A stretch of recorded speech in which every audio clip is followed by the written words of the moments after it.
الصبر يقال في صراع المواجع، والفرج بيجيك لو الصبر زاد اتساعه. عادة الصبر عادة ما تحب التراجع، صاب صبر خلى الباب يلاقي ضياع.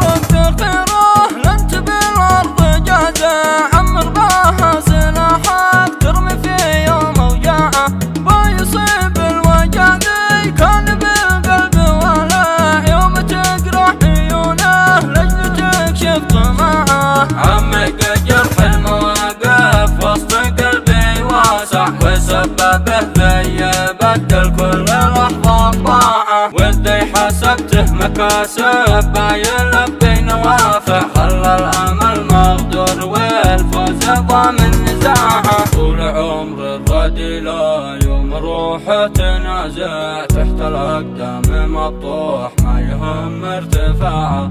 كم مضت من مواقف عشت فيها صارع، كل من شاف صراعي قام يخفي ذراعه. قام نزل بقدره من مقام فوق رافع، بعضهم دوم شامخ في مقامه مناعه. انتقام المواقف ما لها اي مانع، البعض ترفع بقدره والبعض تم من قناعه.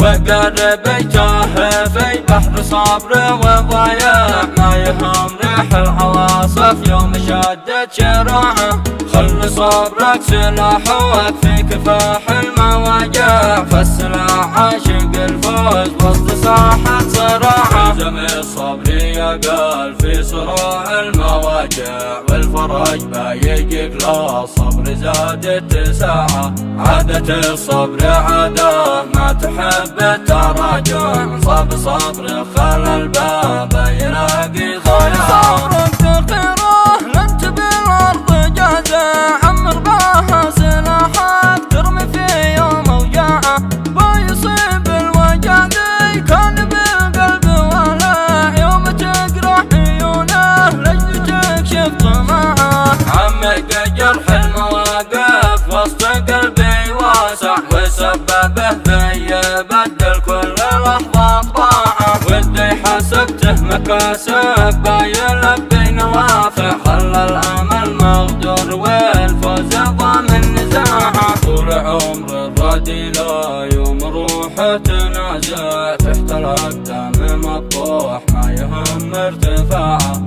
كم مضت من مواقف عشت فيها صراع، كل من شاف صراعي قام يخفي ذراعه. قام نزل بقدره من مقام فوق رافع، بعضهم دوم شامخ في مقامه مناعه. انتقام المواقف ما لها اي مانع، البعض ترفع بقدره والبعض تم من قناعه. وقرب بيته في بحر صبر وضياع، ما يهم ريح العواصف يوم شدت شراعه.